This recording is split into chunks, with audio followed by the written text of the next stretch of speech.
House of the Dragon. Did you live up to your predecessors' lofty aspirations? Or did you drop another dud on HBO Max? We'll let you know.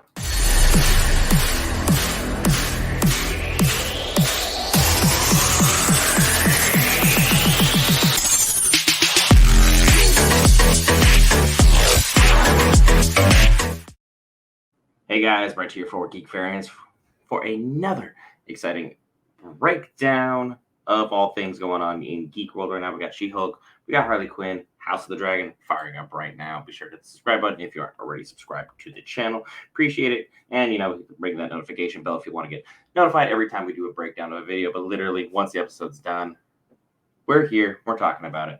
Without further ado, let's get into this episode recap. This show, for me, as someone who has not read the book, I am very, very interested in everything that there is to have seen in the world of Westeros. Hightower is definitely the guy we want to be. Daemon is exactly the villain we want him to be.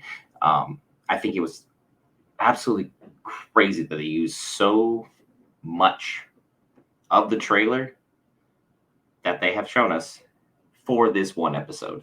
Literally about 4/5 of the opening trailer that they've given us, either throughout Comic-Con to here, has already been shown.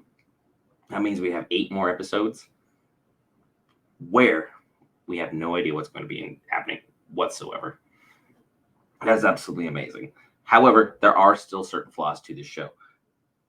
The music was off at times. The music was loud at times when it needed to be quiet. There were things that needed to be tweaked that just Game of Thrones got right in its early seasons.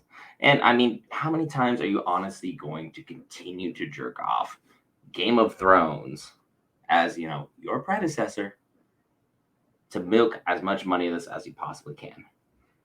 There was name dropping. You literally had to make a subtitle at the beginning of your episode to say, hey, this isn't Game of Thrones. Still watch? We tuned in because we wanted to see something new. We wanted to see something different. And unfortunately, the stuff they gave us, there was a lot of stuff that was off key. It was off tone. And it was just kind of, at other times, off-putting. We worshipped Game of Thrones for not only how well the costumes were done, how well the makeup was done, how well the actors were acting out their lines. The dialogue was always on point. But there wasn't ever a time where it's like, hey, do you know what we need more of in Game of Thrones? More sex, less good dialogue. That's what we're getting right here, right now. Unfortunately, I'm not as pleased with this as I wanted to be. If I had to go give an honest rating of this show right now, there are times where this episode dragged. This is your pilot episode. This is where you're supposed to be building up hype. You're supposed to be building up tension. You're supposed to be drawing me into your universe and making me believe that this is the best show on television right now because you put so much money in this. And it's like a 6 out of 10 right now. It's good, but it's not great.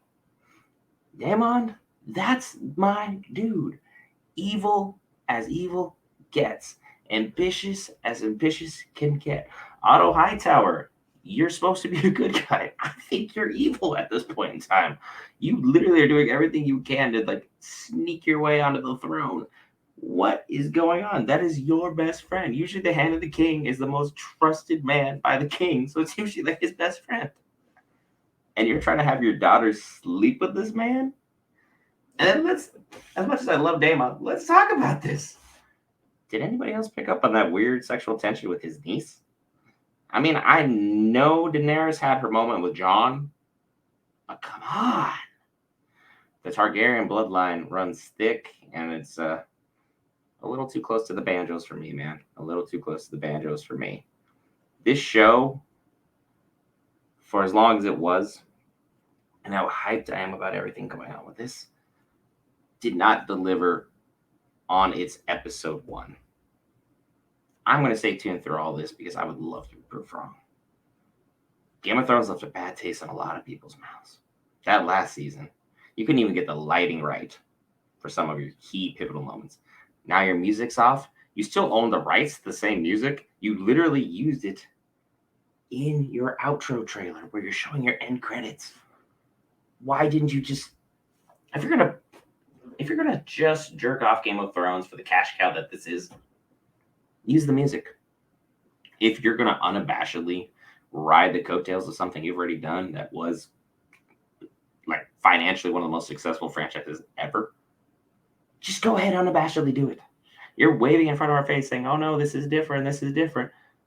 It looks a lot of the same, but you brought out a lot of the bad parts back.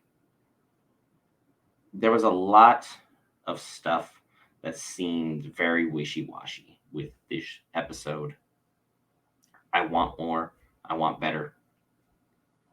But right now, episode 1, you got some explaining to do. I feel awful about the king's wife to literally have your significant other be like, "Hey, tie her down," and then cut her open in front of all of us. And then your brother is just like, "Yeah, king for a day." That's cold. That is absolutely cold. Heir to the Dragon, 6 out of 10. Give me more. Fix your music. Turn down the volume. Raise up the sound of your dialogue. That's stuff that even I know how to edit incorrectly. And if you watch some of our earlier dates videos, not that good. Not that impressive. You've been subscribed from the beginning, you know. There's been times where I've been all that good. Where you guys are getting paid millions of dollars and you're coming out swinging some Warner Brothers money, some HBO money. You need to swing harder and more successfully. 6 out of 10, Heir to the Dragon. Sure, check out all the other exciting stuff we got for you guys. Thanks for checking out House of the Dragons, episode 1 breakdown. Fix the damn volume.